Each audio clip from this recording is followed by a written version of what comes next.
now playing on Netflix. If the flood doesn't kill you, what lies beneath will. When a Category 5 hurricane decimates a coastal South Carolina town, the storm surge brings devastation, chaos, and something far more frightening. Hungry Sharks. Thrash is now playing only on Netflix. Thrash is rated R. No one goes to Hank's for his spreadsheets. They go for a darn good pizza. Lately, though, the shop's been quiet, so Hank decides to bring back the $1 slice. He asks Copilot in Microsoft Excel to look at his sales and costs and help him see if he can afford it. Copilot shows Hank where the money's going and which little extras make the dollar slice work. Now Hank has a line out the door. Hank makes the pizza, Copilot handles the spreadsheets. Learn more at m365copilot.com/work. Stand by for an urgent message from the crack team at Stacking Benjamins.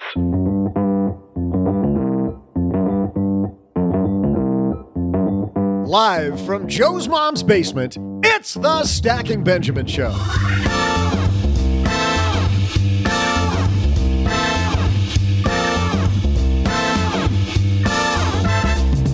I'm Joe's mom's neighbor, Doug, and oh my God, these cat videos. I can't get enough. Check out these hilarious sounds that cats make.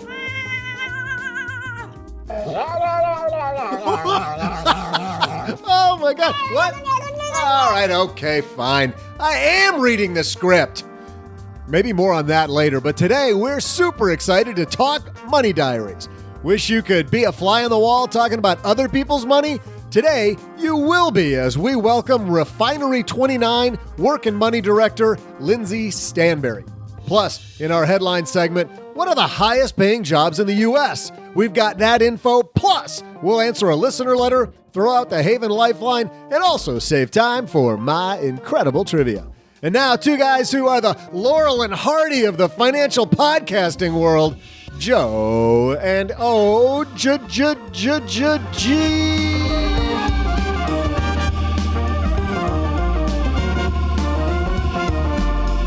You're the big, lovable, round one. I don't even know who those two people are. You don't know who Laurel and Hardy... You've never heard of Laurel and Hardy? I didn't say I hadn't heard of them. I just don't know who they are. Are you Paula Pant in disguise? Hey. Welcome to another Wednesday here on the show. I am Joe Saul-Sehy, Average Joe Money on Twitter, and those cat videos are addictive. Okay. He's like, if you say so. You know what else is addictive? Away luggage is incredibly addictive. This episode of Stacking Benjamins brought to you by Away. Away makes first-class luggage at Coach prices that allows you to charge your phone on the go for $20 off a suitcase, and I now own two of them. Go to awaytravel.com/SB and use promo code SB. That's awaytravel.com/SB, promo code SB. And before we get too far, Joe so rudely didn't introduce me to the show. You just went right from... Do I have to introduce you? No, that's cool. Everybody knows you. You're the real. Come on. You're the real star of the show. It's the one and only OG. Oh, thank you. Okay. Yes. Glad to be here, Joe. I like how you pointed out. Thanks for having me back. Love how you pointed out, but you don't even introduce yourself. You just wait for it. Thanks for having me back. Hello, are you going to open the door? Hello.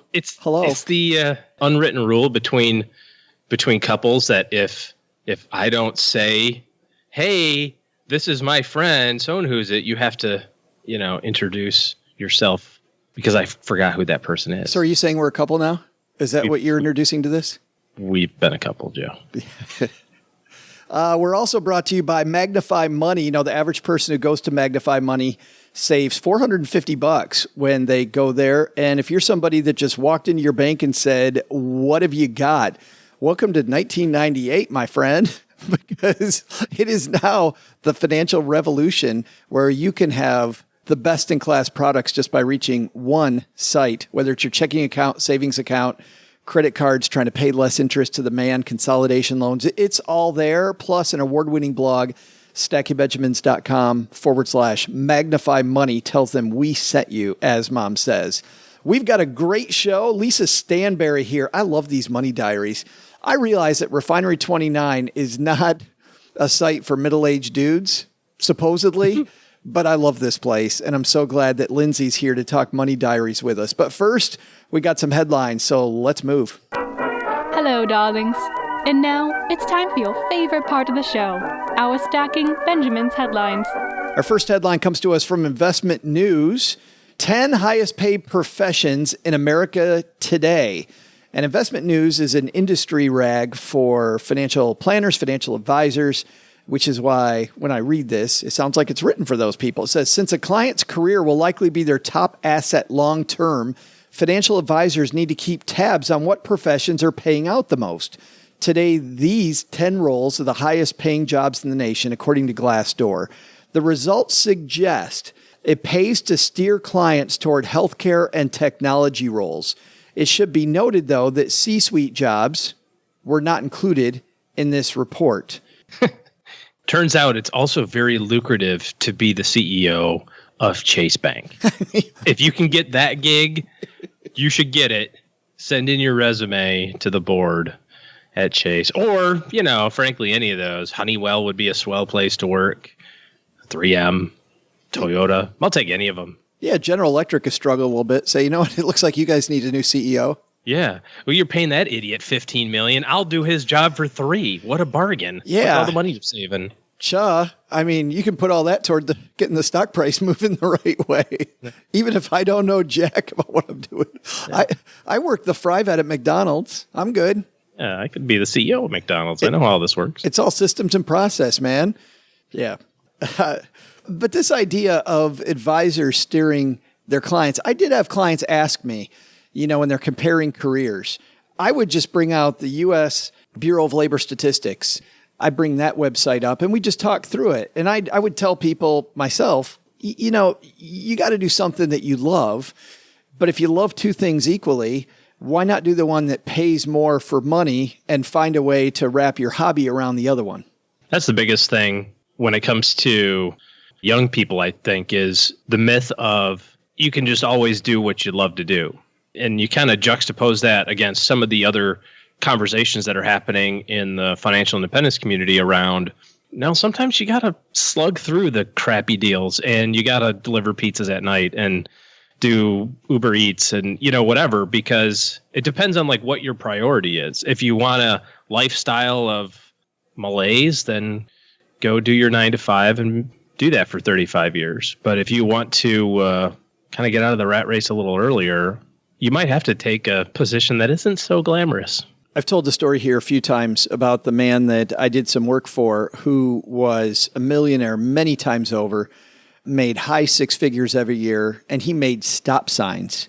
And he and I had an interesting discussion about his career where he didn't initially love making stop signs. Like they goes, oh, look at that. That is a far better octagon than any I've ever seen. Did you see this one, Myrtle?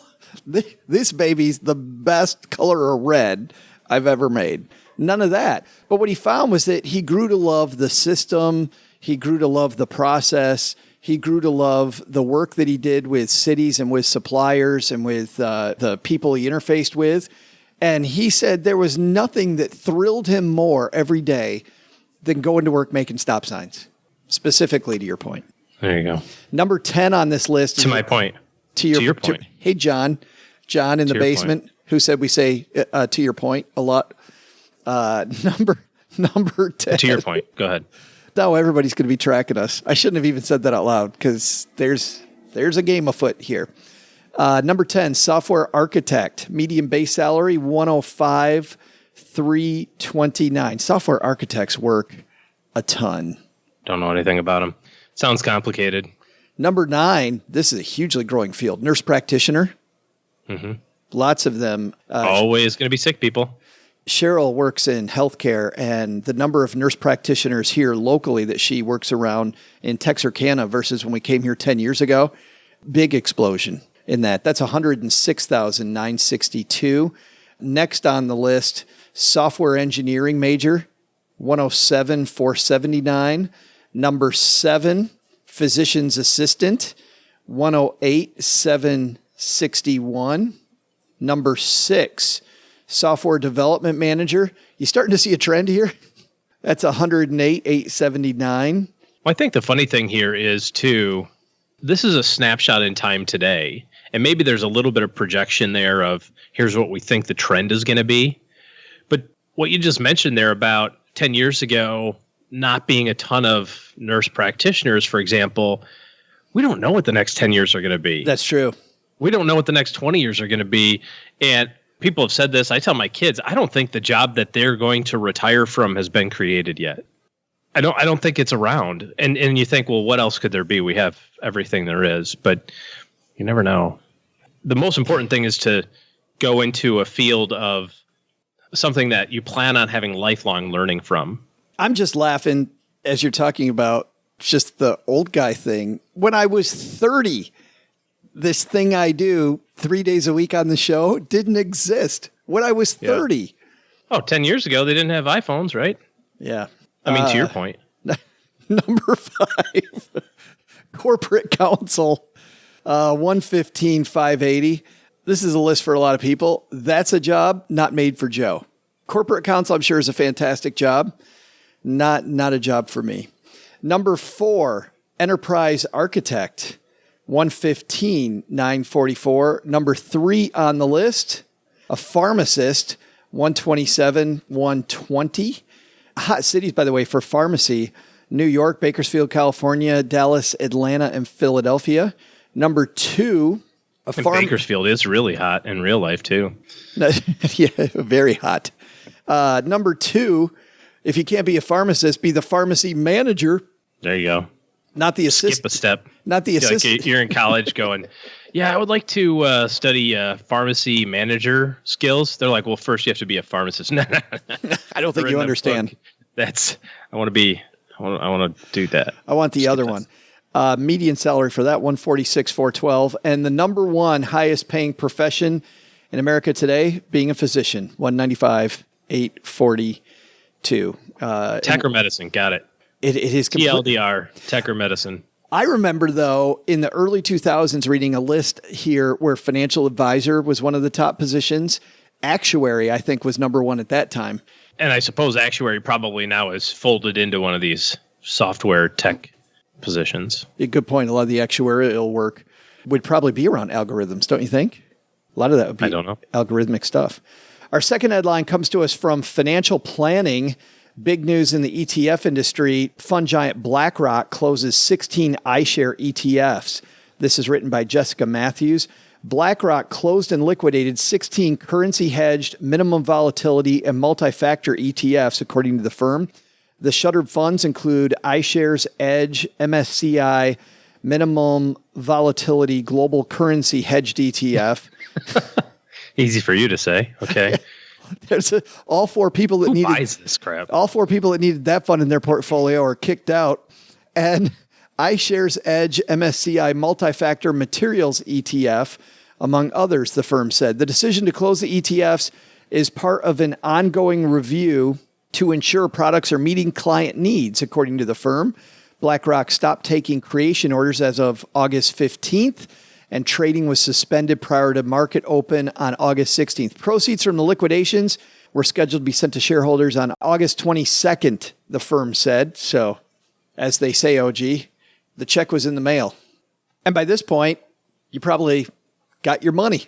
If you were one of the 6 people that had the MSCI Global Index Currency Hedged Alt Min Vol Fund for whatever God knows reason. I think it shows how crowded this space is. And there's so many funds doing so many little niche things. And if a fund doesn't garner some type of support from that niche audience, in these funds, they're clearly going for a niche audience and probably a professional audience, not the average person listening to this show. But if they don't find that audience right away, it's gone. 16 funds closing. Well, you have to look at the kind of structure of how all of this transpires and works. We talked about last week that there are more ETFs now in the market than there are actual individual stocks. So people are just creating lists just to create them, which is what an index is.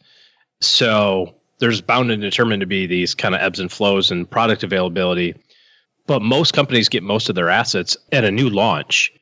So it makes more sense for BlackRock, rather than investing money in something that is fledgling or, very status quo, to close it And in 6 months from now, go, hey, everybody, look over here. We're launching a new fund. It's the Min Volatility Global MSCI Currency Hedged Fund. It's going to be awesome.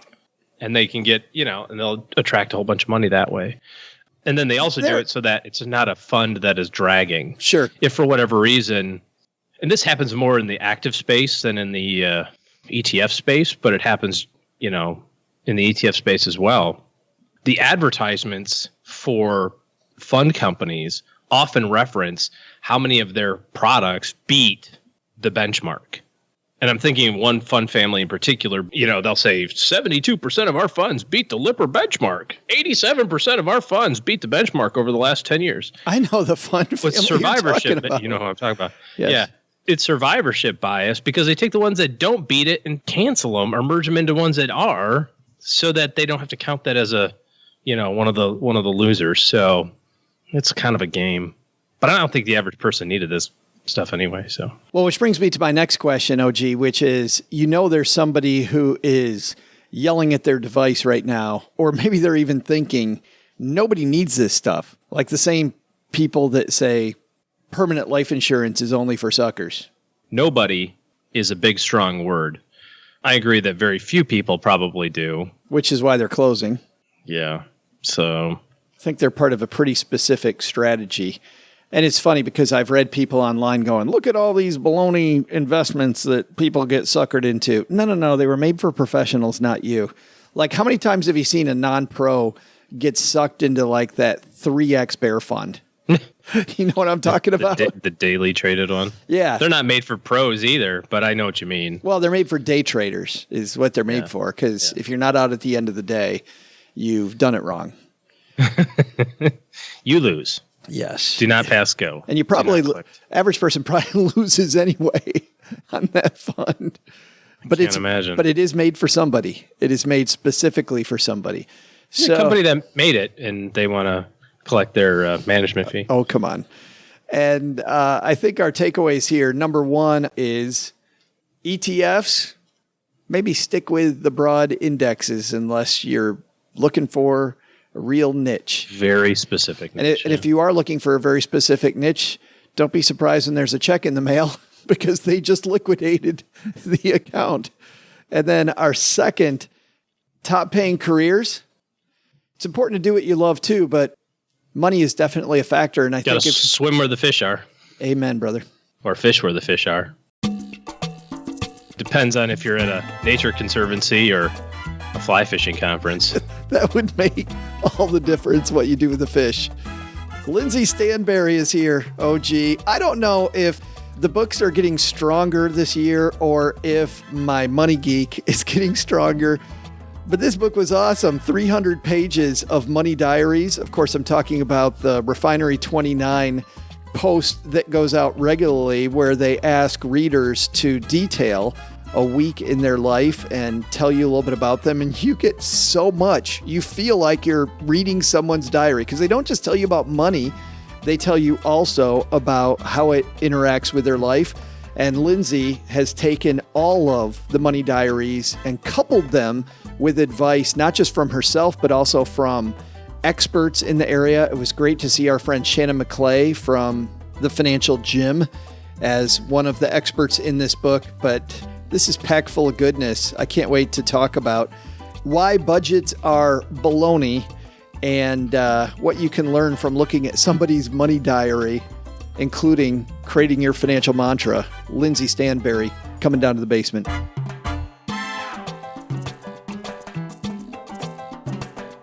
And coming down to the basement, our friend Lindsey Stanberry from Refinery 29 joins us. How are you?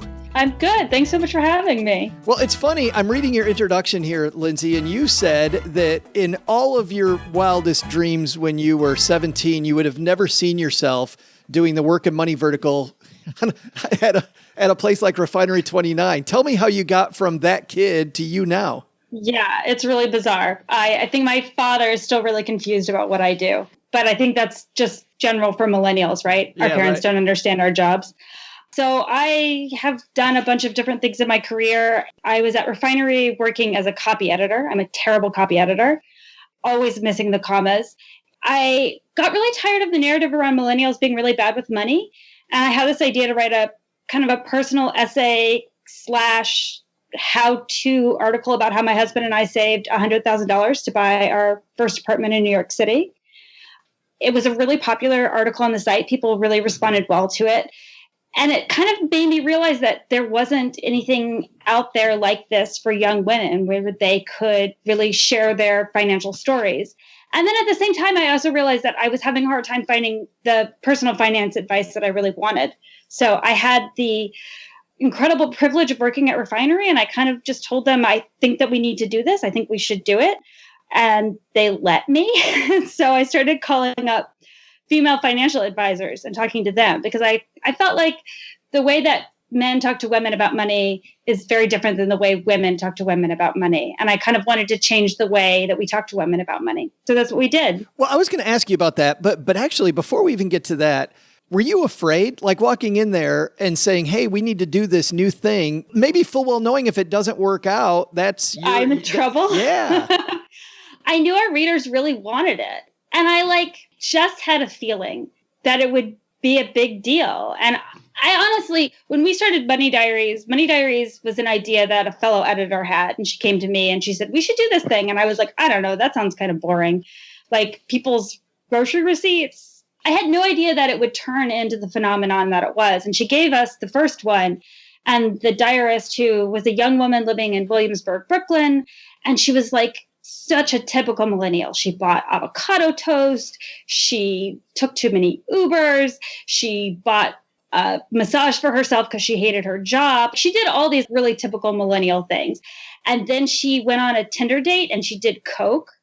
I was like, oh my God. What is this?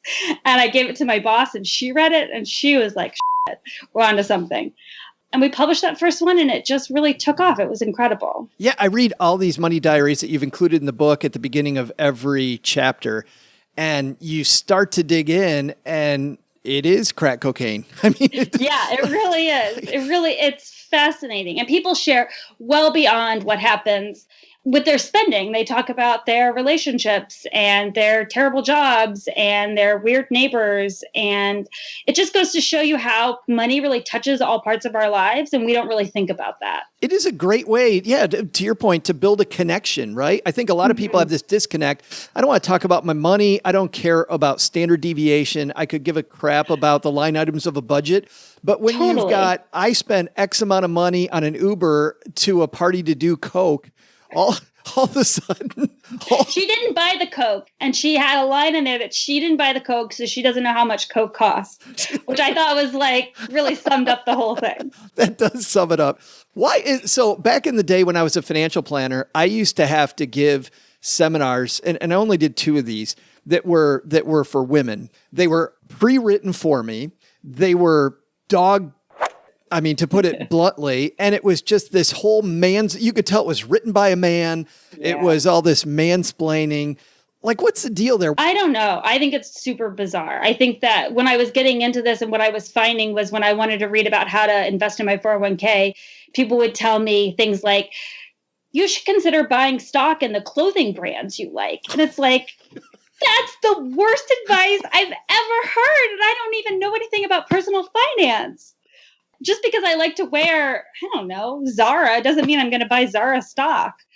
So I would say that even though I think that the advice that I give in this book is geared toward women, it's just good advice. I would give it I would recommend my guy friends read this book too. Well, and I'm always at Refinery 29, and I know I'm not the target audience, neither millennial nor woman, and I absolutely dig it. But let's go in from the beginning. I thought since the book is 300 pages long, and we're not going to get to all of it today, unfortunately. We'll have you back for the rest of the year. No, it sounds good. I wanted to dig in just to this first Money Diary and the little pieces that you write beyond that, if you don't mind.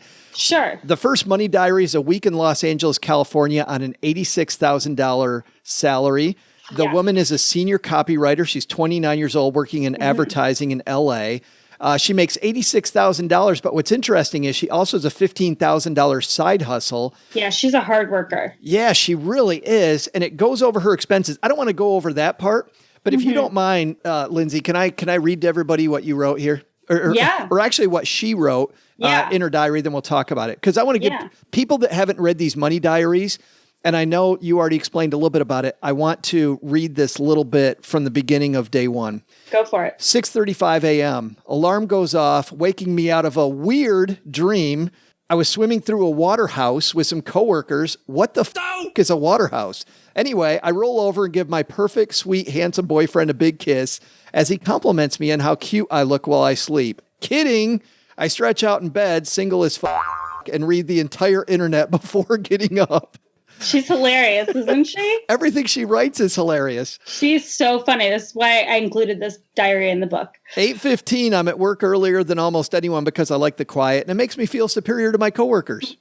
I eat an English muffin with goat cheese and tomatoes that I brought from home, plus a cutie, the fruit kind, not the human kind, and office coffee. 9:30. It's a slow week at work. I look for Christmas presents for my dad to get my mom. Somehow this has become my job. I send him an email full of good options. He'll pick which ones he wants to buy. Then I purchase and wrap them, and he'll pay me back. I realize this is unfair emotional labor that I probably been tasked with because I'm a woman, but at the same time, it's my dad. I owe him for basically everything in my life. So far, she spent no money, Lindsay, but she gets into the money. But this is how deep you go with some of these diaries. It's incredible. They share so much beyond that. But it is important to talk about this emotional labor and being single and living on her own and getting to work early. And she doesn't spend any money because she brought her own lunch, which is awesome. That is awesome. And it's a problem most people have with money is they spend a ton of money on lunches out. Yes. When you get past the breakdown, so you go through 7 days of this, hilarious. She goes to a work party on Wednesday for some reason. Work has party on a Wednesday. It was a holiday party, but yes. And then on Thursday, they host a breakfast the next morning to make sure everybody comes into work. Yes, she's super hungover. So you ask her follow-up questions at the end of this. Yeah. The big thing I wanted to focus on here is she talks about living alone. And you ask her a lot of questions about, she spends a lot of money living alone. And I know that the two things people spend money on more than anything is their housing and their Uber rides or the way they get to work, their transportation costs. Yeah. For her, she makes this great connection about why she spends more living alone. Can you walk through that? Yeah. So she talks about the fact that she broke up with a boyfriend who she was living with. And when they broke up, she was trying to figure out what she was going to do next. You know how it is in the world. You have these moments in life where like everyone you know is living with someone else. You said she's 29. Yeah. She's 29. She's tired of living with roommates, and she makes a decision that she's going to get her own apartment and pay a lot for it. But she's also very cognizant about the fact that it costs a lot. That's what I love. Yeah, so she's really careful, and that's part of the reason that she's making $15K a year on this side hustle, so that she's able to afford both the living alone with all the joy that brings her, but also like the rest of her life. I don't think she has student loans, does she? No, she doesn't. So she had the benefits of parents paying her, helping to pay for college, and then she paid off the rest. So I think that also allows her to, make this decision. It was funny because you don't hit me over the head with a point, but the point here made me feel more conscious about my spending, which is she realizes she needs this haven for herself because she works so damn hard. She needs this place where she can go and relax. She recognizes how expensive it is. So she pairs up this lifestyle choice with this extra income choice, which made me feel more cognizant about why am I making these choices? Yeah, and I think that's the whole point of Money Diaries and this book especially is that there's so much, you're in this space, there's so much negative advice out there, right? Don't do this, don't do this. But we really want to encourage people to figure out how to afford the lifestyles they want. And obviously, you're going to have to make some sacrifices. She packs her lunch almost every day in this diary. She eats a lot of Trader Joe's sandwiches, which, better or worse, that's what she's doing. For the trade-off is that she's able to live by herself, and that's really important to her. And that's really cool. No, I absolutely love that. Money obviously is a fuel. And I think sometimes, to your point, being in this space, like I don't want to make my own furniture, Lindsay. I don't want to live in a tent in the woods. No. Yeah. But you use this as a launching point to talk about getting started. How does somebody, when they're just starting out, they're not interested in this like you weren't at 17, how do you get started? I think you just start. You kind of have to dive in. I think that's really hard. But I hope that if you're reading this book, it kind of gets you excited about it. I find this stuff really fascinating. I find sitting down and like digging through my accounts to be really interesting and looking at what's going out and what's coming in and how I'm making that all work. So we recommend that you just start by writing everything down and really having an understanding. And I think when you have debt, that can be really scary. So it's going into it not feeling like you're going to be judgmental of yourself, just like I'm trying not to be judgmental of you as I help you through this process. It's funny that you say that. A lot of people worry about apps, about, oh my goodness, do I have the right stuff? And you say none of that matters. A legal pad is fine. I don't think that you need any of that. I've tried all of those different apps. I don't find any of them to be particularly good. I think that you just have to, it sucks to say it, but you kind of just have to be a grown up and like take responsibility for it. You're not always going to like what you see, but that doesn't mean that you shouldn't do it. And then you go into your money mantra. And I'm going to start with what you wrote here. If you're rolling your eyes at money mantra, which by the way, Lindsey, I totally was. I know, right? If you're rolling your eyes at money mantra, give me a minute to explain. This isn't some new age spiritual bullshit. As Priya Malani, the founder of the millennial-minded Stash Wealth, first told me, it's a statement that helps you remember why having control of your finances is so important. I love that. Can you tell me about your money mantra?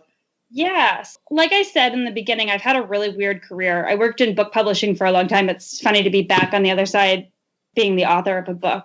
And I got laid off from my job, and it took a very long time to find a new job. And while I was going through the process of trying to find a new job, I was also trying to find like a whole new career path. In the end, I decided to take a job at a startup, but it involved me taking a $20,000 pay cut. Oh, wow. Which was huge. But I had this feeling that if I do this, it's going to lead me to new opportunities that I wasn't going to have otherwise. Also, I wasn't going to go back to school. I joked that this time at the startup was like my graduate school degree, except I didn't go into debt to get it. And my husband and I had, we had saved that initial $100,000 to buy our first apartment. But after that, we continued saving. That's just kind of part of our DNA. It's part of our relationship. And so I had this emergency fund. So I knew if things went really bad, we could afford our lifestyle. We could pay the bills, even if we were taking this big pay cut. And we weren't going to like go to Europe or really take any kind of vacation. But I thought it was worth the risk. And so that's been my money mantra always, is to always have enough money in the bank that I can take a risk. A calculated one, but a risk nonetheless. I love that though. So you have this, this ability to do things that will advance your career, and you don't have to think twice about. And knowing you just a little bit, you probably do think twice anyway. Yes. But you don't have to think twice about, is it worth it or not? Or do I have the stamina for this fight? Because you do. And I definitely come from a place of privilege. I've had so many opportunities. I never had student loans. My husband is incredibly careful with money, and that's like a really lucky thing to have been coupled up with him. And even though I've had I have this privilege, being able to think about money in this way has really changed my perspective on things. You have action items at the end of each of these chapters, and one of them at the end of this is to write down your money mantra and keep it handy. Mm-hmm. And by the way, at the end of during these chapters, you also have, while you're at it, save $2. And so far at this point in the book, you've saved $3. I laughed when I first saw that. And I immediately did what I think everybody does. I went to the back of the book to see how much money I'm going to save by the end. Funny. Yeah. So I make it to the end, and it's funny because I've forgotten now how much money that I've saved. But I've saved $500. Yeah, $528. So this book saves you 5 Benjamins. Yes, 5 Benjamins. And I made it sure that you can buy the book and still save just over $500. So it's a good investment. It's a perfect investment. Hey, one more thing before I let you go. The very next piece. And by the way, guys, there's 300 pages in this book, and I think we made it to page 9. So you can see how much is packed into here. You talked to friends of ours we've had on the show. Shana McClay is in here, who is a mutual friend of ours. Lots of great people, lots of phenomenal advice about every aspect of your life. But I want to get to this. When you talk about spending and saving, right here at the beginning of the book, you have this phrase, budgets are bull. What do you mean by that? I think they're bull. I think they set people up to fail, and they make people really anxious. We at Refinery 29 are anti-diet. We won't recommend a diet to someone. And I feel the same way about budgets. I just think that they make people feel uncomfortable. That's not to say that we don't go through this book and recommend ways that you can think about your spending and saving. We go through Elizabeth Warren's 50, 30, 20, what some people would argue is a budget. And I would say is just a way of looking at what's coming in and out of your pocketbook. Yeah, there's so much here. The book is called Money Diaries, everything you've wanted to know about your finances and everyone else's. I bet I can get it at Refinery 29, but where else can I get it? You can get it at Amazon and Barnes & Noble and all over the place. Everywhere. Awesome. Everywhere. Everywhere books are sold, right? Absolutely. And if you're, by the way, walking your dog or you're on your morning commute, we've got you covered. We've got a link in our show notes page at stackingbenjamins.com. Lindsey Stanberry, thanks for hanging out with us for a few minutes. Thank you. It was so great to join. Hey there, trivia fans. I'm Joe's mom's neighbor, Doug. And if you think this podcast is all bark and no bite, I just have this for you.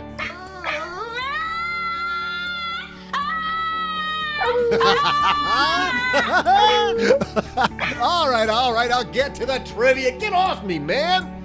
Okay, here's today's amazing trivia question. What high-end retailer was the first to introduce the gift card? I'll be back with your answer and maybe another... Oh, fine. Okay, I won't. Yeah, in just a moment. Stacking Benjamins is supported by Magnify Money. We're going to do the thing that we do fairly often here. You can hear me typing as I go to stackingbenjamins.com/magnify money. And we look over at savings account rates. And check this out. Just a couple links. And recording this one a little bit early, so rates might be higher than this. I don't think they're going to be lower. But Salem 5 Direct at 2.05 is the highest interest rate on Magnify Money.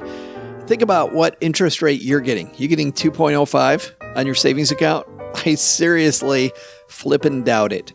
So for a better interest rate, magnifymoney.com will show you. Now that's first. What's surprising is in second now is Utah First Credit Union. Haven't seen that one lately. And Citizens Access also. Haven't seen that one. Those are second at 2%. What's interesting about those two is that Popular Direct has been at 2% for a while, but Magnify Money lists them fourth. And the reason you can very quickly see is because they get an F on their fine print score, meaning their fine print is way too complex for most people.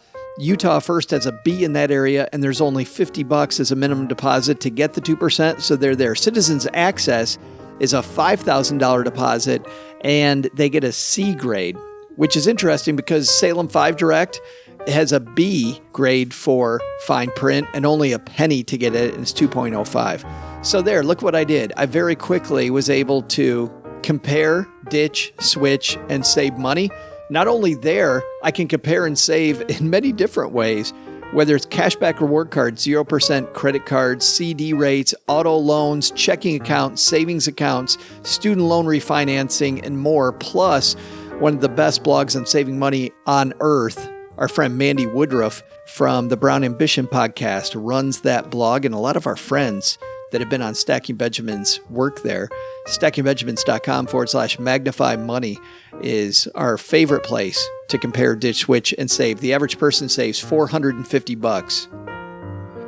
I'm also excited that we're supported by the only company that makes luggage that I've ever cared about.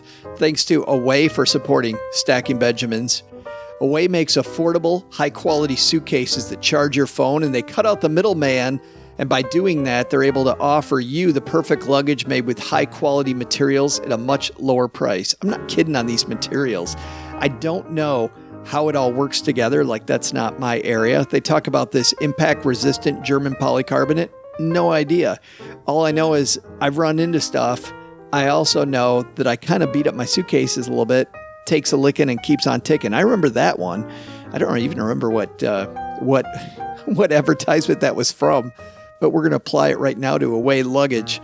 Away is the perfect suitcase to make your travel experience stress-free. The carry-on bags, the ones I have. So I've got the carry-on and the bigger carry-on. They also offer the kids carry-on, the medium bag, and the large bag. But the carry-ons have these 2 USB ports and a high-capacity battery that lets you charge multiple devices on the go, whether it's your phone, your laptop, your tablet.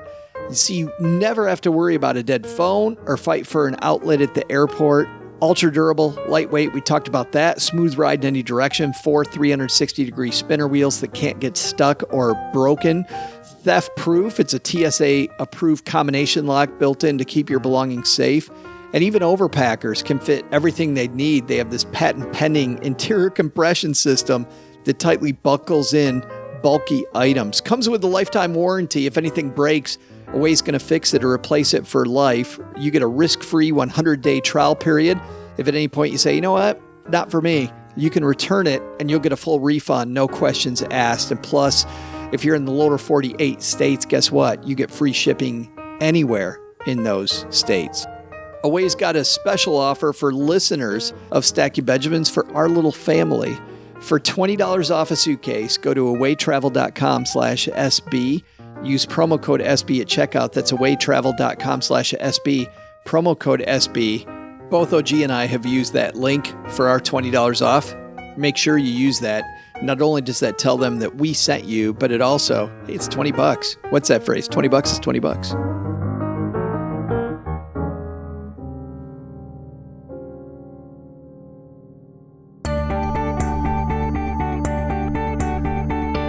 Hey there, trivia fans. I'm Joe's mom's neighbor, Doug, and get a load of this bird. It's singing. It's singing like a person. Okay. Okay, that's just simply... God, okay, fine. I just can't... Some people, man. As I was saying, here's the answer to today's trivia question, which was this. What high-end retailer introduced the gift card? While Blockbuster was the first company to widely offer gift cards, it was Neiman Marcus who first introduced the concept in 1994. Get it right?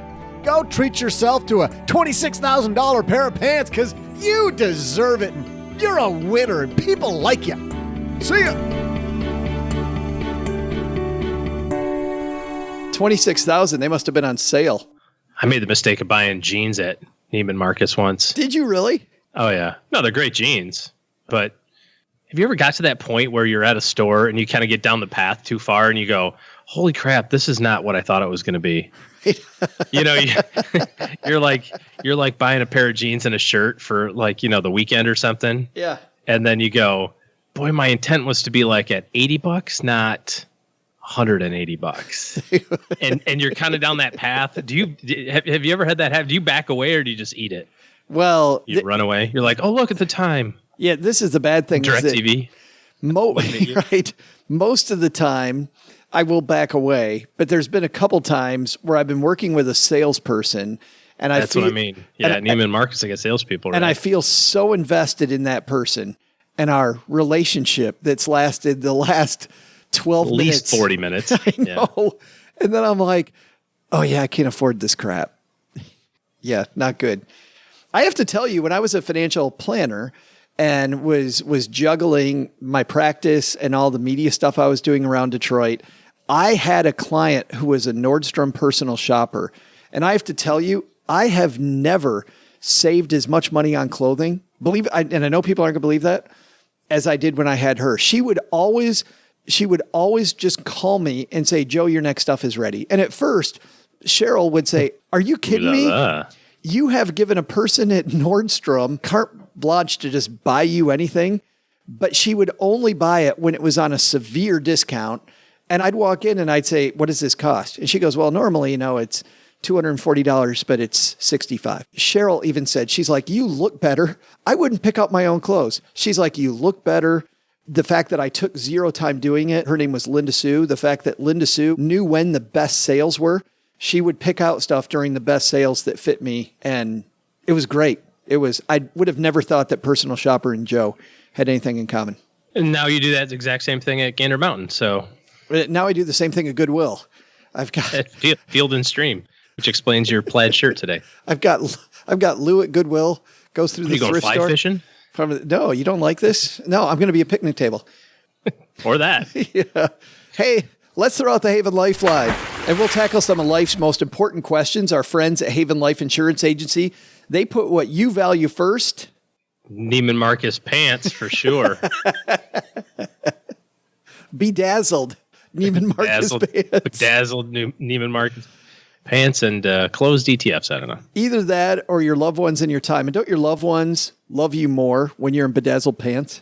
Yeah, when you come home from Neiman Marcus with a big bag of stuff, your significant other is totally impressed. And then you tell them in the next breath that you're not going to eat at a restaurant for the next 6 weeks. Yep. So that exactly. you can afford it. Great news. We're saving money on our budget for going out to eat because I went and bought jeans. Yeah. The other great news is, don't I look great in these? That's why I got to get back to Haven Life. It's why Haven Life has made buying quality term life insurance actually simple. Head to stackingbenjamins.com/Haven Life now to get a free quote. You can hit pause and do that right now. You know, it's funny. The application there is so simple and online. So you get this instant coverage decision and prices. I ran through this just recently. This is an example quote. A 20-year, $500,000 Haven Life policy issued by Mass Mutual for a healthy 35-year-old man starts at $21 a month. stackingbenjamins.com/Haven Life. And today we're throwing out the Haven Lifeline to our friend Thomas. Say hi, Thomas. Hey, Joe and OG. Thomas here. I've got a somewhat asinine and convoluted question because I figured, nothing better to do. Anyway, for an investment plan, is it at all rational to contribute to the riskiest asset class, say small cap value in emerging markets, while young, until 30 or 35, and then make the next 5 or so years contributions in a less risky manner? So say I'm 22, and between 22 and 30, contribute all small cap and emerging markets. Then from age 31 to 35, a Merriman-style portfolio, maybe more asset classes, but still small and value-oriented. Then a traditional modern portfolio theory, maybe a Boglehead 3 fund style of contribution after that, etc. Now here's the kicker. Contributions made at, say, age 28 and the associated returns are balanced according to rules set for those contributions and returns at age 28. So let's say 50-50 small cap value and emerging market contributions and growth are always balanced to 50-50 small cap value and emerging markets, even if I'm then 45 and doing traditional modern portfolio theory style contributions for contributions during age 45.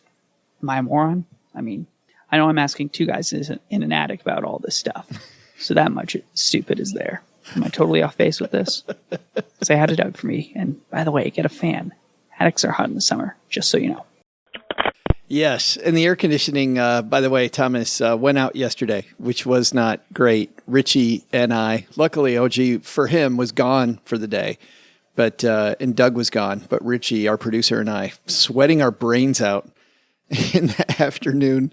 It wasn't very good, OG. But what do you think about Thomas's style here, especially the stuff early on? Just emerging markets and small cap, and then bending down the risk to stay equities only, but fanning it out to a more, I don't know if the word is responsible or more diversified portfolio later.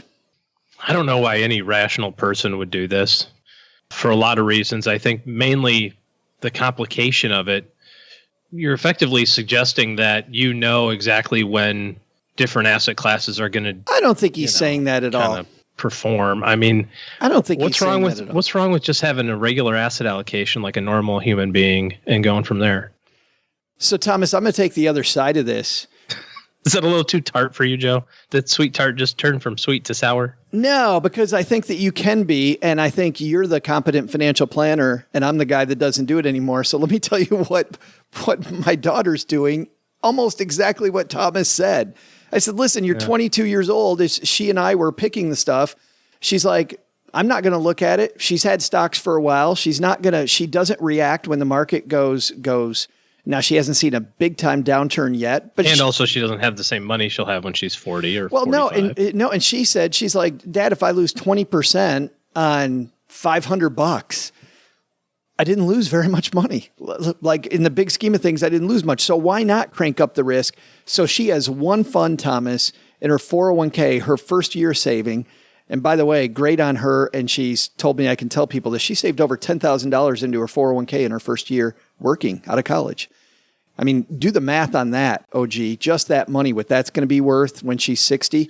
But it's all small cap. She just went all small cap. That's it. To Thomas's point, why not? I'm 22.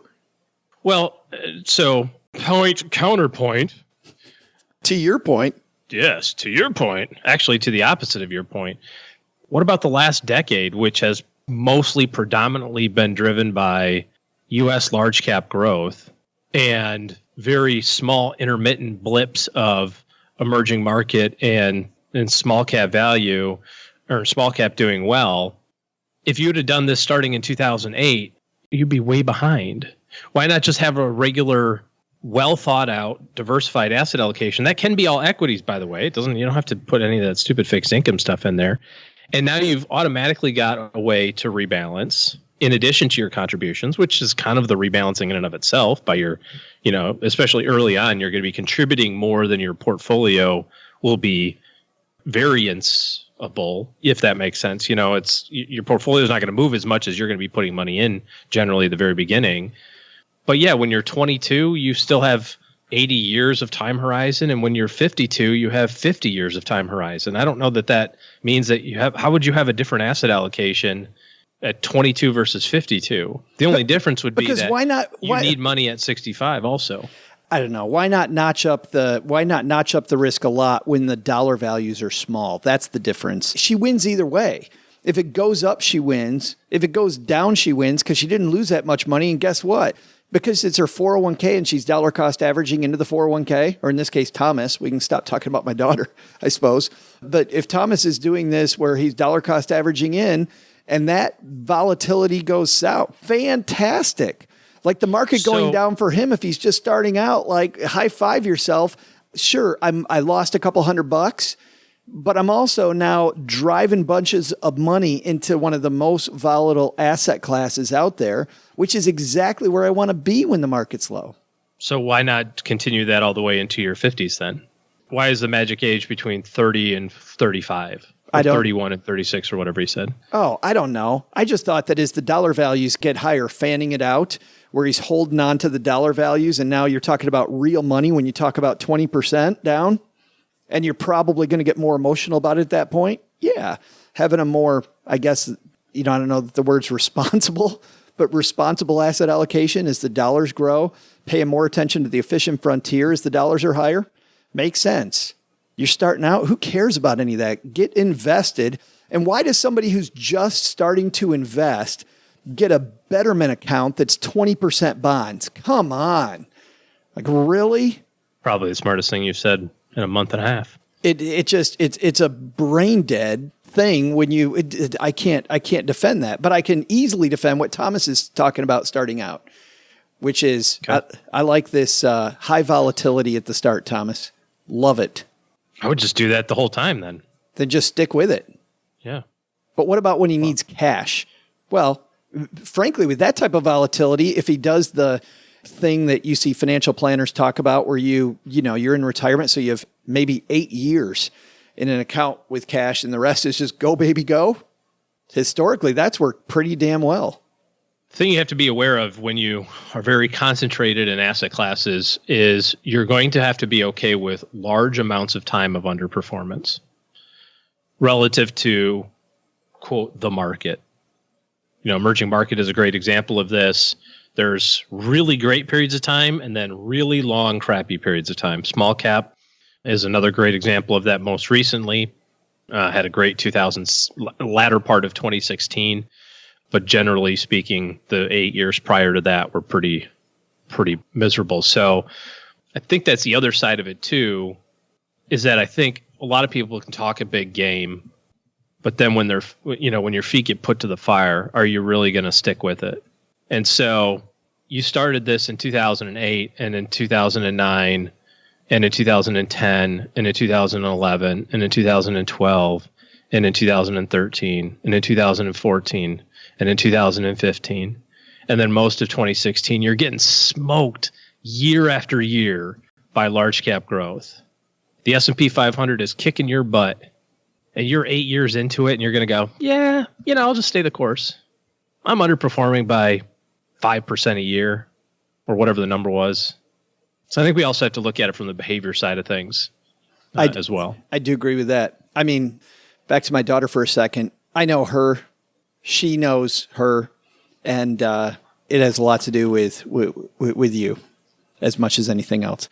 And by the way, that wasn't for once me picking on Betterment. That was me just saying 20% in bonds when you're 22 years old doesn't make a lot of sense. But once again, OG, if it's you, if you're worried about you, maybe that is a decent choice. Thanks for the question, Thomas. We got letters down here in the basement, and Doug just brought this one from John. John writes, I owe $8,000 in my car. Be a good thing to me to transfer the balance to my credit card that's offering a 2% balance transfer fee at 0% APR for 11 months. I do plan on paying it off within the 11 months. Thanks in advance. No. How come? Because I said so. Oh, there it is. The omniscient one said, do not do it, John. Thanks for the letter. Yeah. It's like my mom said, no is a complete sentence. There it is. Yeah. We didn't tell us what the interest rate is on the truck. On the truck? He said car, but you can fill in, whatever. Vehicle. Yes. What is the current interest rate of the said vehicle loan? And that makes all the difference. The other thing I think, John, that makes all the difference. Does he say? He doesn't say. The other thing that makes this dangerous from where I sit is how many times have you and I seen someone do something like this? And this is when you start to get in the law of larger numbers. Certainly working with a couple hundred families is not the law of large numbers like an actuary that we were talking about earlier, but it is a law of larger numbers. And you and I would see this kind of crap go wrong a lot. More times than it goes right. I mean, you just have to look at it this way. If the interest rate on your car is 4% and the interest rate on the credit card is 2 because it's 2% balance transfer fee, and it's really not 2, it's more than 2 because it's over 11 months. So you got to take 2, divide by 11 and multiply by 12 to kind of get a more close effective interest rate annualized. Well, the 2% is 2% of the balance that he's doing it with, I'm sure. Yes. Yes. And so when comparing that, you have to think about, okay, if you have an $8,000 balance, you're going to pay it off in 11 months, you're paying $800 a month, right? I mean, give or take. Yeah. And so the interest rate on that loan is going to continue to go down, or the interest amount on that loan is going to continue to go down, so much so that the last month's interest is only going to be, if it's at freaking 4%, like $30 because it's a declining balance. Whereas the 2% is going to get levied on all 8,000 immediately. So the difference. So I don't think it's going to match. I don't think it's going to matter. The difference isn't as high as he thinks it's going to be. Well, even if it's, I mean, you got to look at the risk reward component of it. At what point do you say the value of this is worth the risk of the other side? I'm saving $180 of interest in exchange for the potential that if this goes wrong by one flipping day, they're going to hit me with $1,600 of interest or whatever the number is. That is not asymmetric risk reward. It's the other way around. That's the bank doing that. That's why the bank does that, as they say, well, we're going to give this out. We're going to give this free money away for a little bit. And there's going to be a lot of people that pay it off and do the right thing. But there's going to be a bunch of people who screw it up. And for us, that's a really good return on investment. We're going to give this guy $8,000 for free. And then in 11 months from now, we know that a certain amount of them are going to go, oh crap, I forgot. Bam. We're going to make $1,600. So to me, the risk reward of that doesn't even make sense either, because if you miss it, you're screwed. And you're talking about like 8 months of time frame or 10 months or whatever he said. Just don't make your life complicated. People, it's just like Thomas a second ago, trying to spend all this energy on this infinitesimal decision, as opposed to spending all the energy on the real big stuff. Like, why don't you go work overtime and pay your truck off in 5 months instead of 10?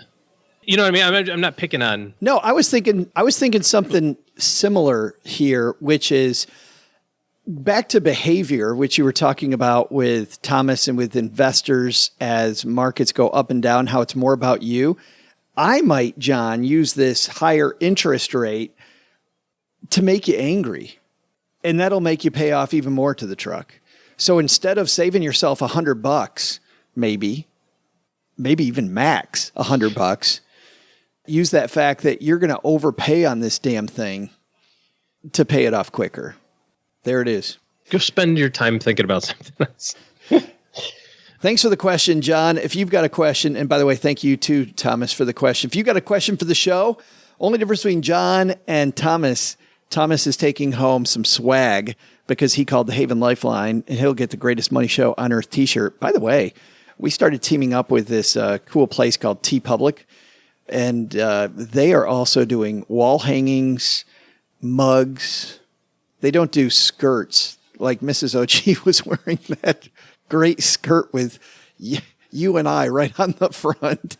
Just not great. That was a terrible thing. Yeah, these are really good. But if you go to stackingbenjamins.com/store, covers for your laptop, some fun Stacky Benjamin swag, all designed by our good friend Brad at Flying Pork Apparel. That guy's just an amazing artist. And by the way, tour t-shirts. And if you think we're hovering on this because we make money selling swag, the answer is, you know how hard Doug's laughing at these stupid animal videos? Yeah, there's no money in this. I love this swag. I think it's really fun. And the t-shirts are comfy. Well, and check out the new one for the tour. Have you seen he's got the dates on the back? And we're going to bring those to Orlando, Detroit, and Kansas City. News on Kansas City, by the way, speaking of the tour, and if this is your first time listening to Stacky Benjamins, we're taking the show on the road. Orlando, September 25th, will be at the Improv. We'll be at the Improv in Kansas City on October 9th, and October 24th, we'll be in the Go Comedy Improv Theater in fabulous Ferndale, Michigan, just north of Detroit. Tickets on sale now, $10. And you get 2 shows for the price of 1. And I can announce today for the first time, the anchor of the pre and post game shows for the Kansas City Royals, our friend Joel Goldberg, has a new Rounding the Bases podcast, and he'll be doing a live version to open up the Kansas City show before our show. So you get to meet Joe Goldberg at our Kansas City event. And that's just the latest. There's more stuff every day. All sorts of new stuff coming. I swear. Yeah. StackyBenjamins.com/tour for that. And to look at the swag, StackyBenjamins.com/store. That's going to do it for today, man. Hey, thanks everybody who's left a review of the show. Thanks to everybody for hanging out with us today. OG, thanks for being a little feisty today. It's always fun.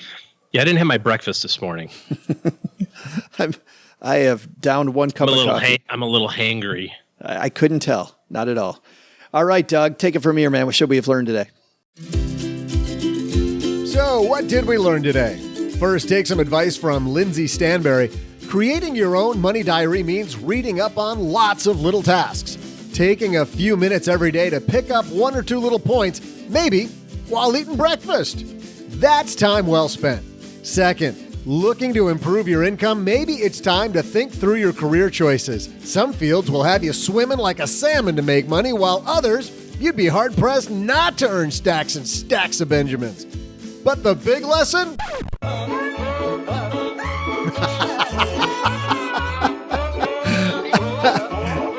Yeah.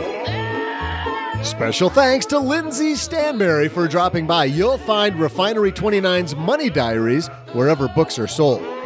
Stacking Benjamins supports independent bookstores, so if you'd like to buy Money Diaries using our link, stackingbenjamins.com/Powells, you'll also help out the show. Thanks!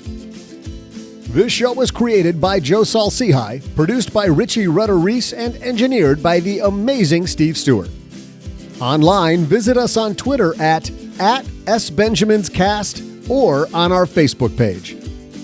I'm Joe's mom's neighbor, Doug, and I swear the worst part about coming over to Joe's mom's house is having to put on pants.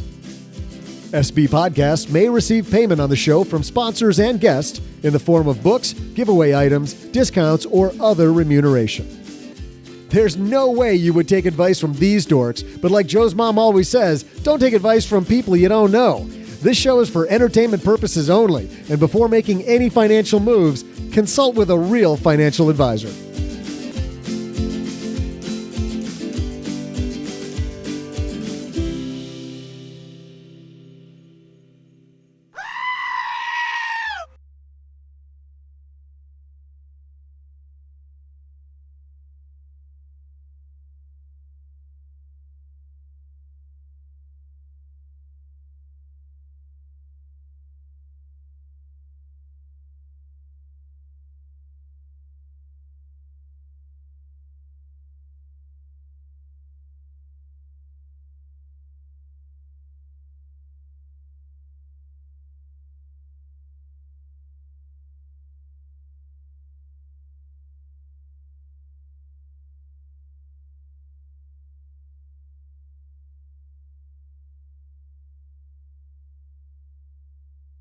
You've been a busy guy watching some movies. Yeah, only because of American Airlines' selection.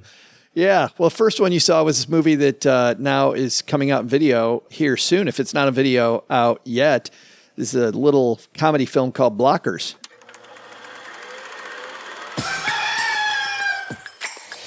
Let's block those mother. I'm in. Just going through the laundry, found these new thongs. You know I love it when the music's loud, but come on, strip that down for me. Tonight, I'm tearing these out with my teeth like an old school cartoon Billy Goat. Honey, Mitch, those are your daughters. I'm ready. You look beautiful. I used to hold that girl in the palm of my hand. Kayla's becoming a woman. You're gonna have to deal with that. Thanks. Was looking for that. We gonna light it up like it's prom night. Dad, why are you here? You think I'm gonna miss the most important night of your young life? Isn't that graduation? Graduation is for losers. The day you find your daughter's electric toothbrush, and you think it might be something else. Yeah. And she takes it from you and says, "Thanks, I've been looking for that." That's a little awkward. This movie is about stars John Cena and Leslie Mann and a couple of other people I don't know. And it's all about kids going to prom, trying to make a memorable prom, if you know what I mean. And parents figure it out. And it's really kind of comical, as most of these things are, because the parents are trying to interpret the text messages and what all of these symbols mean and what their girls' plans are for the evening. And it's just one slapstick thing after another. And there's plenty of laugh out loud moments, like you heard at the very beginning, where the dad's talking to his wife about her undergarments, and he's getting a little crazy, and she goes, "Yeah, those are your daughters." And he goes, there's a funny scene that goes on from there. So this is all about the three parents who have been friends for a while, trying to rescue their daughters from making a really big mistake on prom night. Rotten Tomato score, 83% for a stupid comedy.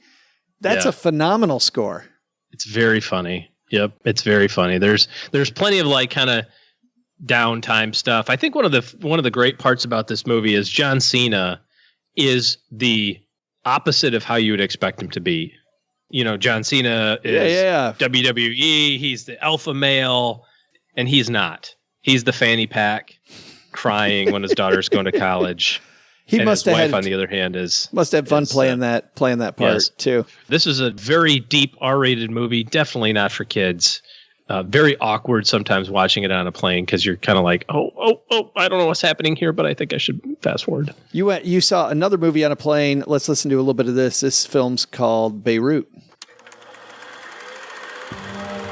I was raised as an only child with two people who basically hated each other just enough to stay together. So I guess you could say I've been mediating since well before I was born. Years before I heard the term mutually assured destruction, I was very familiar with it growing up in that house.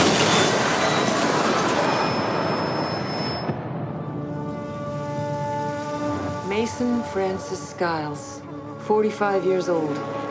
10 years ago, he was deputy chief of mission here, until his wife was killed. He's damaged goods, but he's manageable. Maybe one of you can tell me what I'm doing here. 3 nights ago, an American was pulled off the street in West Beirut. Next morning, we got a communique from a group calling itself the Militia of Islamic Liberation. They have the guy they want to talk. They want you to broker the deal. They asked for you specifically. Wow, John Hamm, Rosamund Pike. They asked specifically for him. He's got a little bit of a background. This looks intense. This is a great movie. Yeah. Just to wrap up the one prior to this, thumbs up on Blockers, by the way. Totally fun movie. This is a completely different one. So this is set in the 70s and 80s. Yeah, there's no comedy. 70s. No comedy here. No. This is he's working for the CIA. He's got a career. He's in Beirut. Starts out, he's hosting a party, and his wife gets killed. Fast forward 10 years. Now he's back in the States. He's a mediator and he's, mediating union contracts. He's a raging alcoholic. And somebody walks up to him and goes, "Hey, you're Mason. I was told to give you this envelope." That's basically the CIA reaching back out going, "Yeah, we're going to need you to come back to Beirut." So it's him trying to figure out what his role is in all of this. It's the CIA and the government trying to cover their rear ends. It's them trying to pin this stuff on him. It's him trying to not be involved because he kind of doesn't want to be. And then he finds out, a little secret about this whole thing. And this just kind of spirals out of control. Meanwhile, he's trying to keep it all together because his main job is to get his buddy back from his captors. But there's 15 different layers of politics and espionage and all this stuff. Great movie.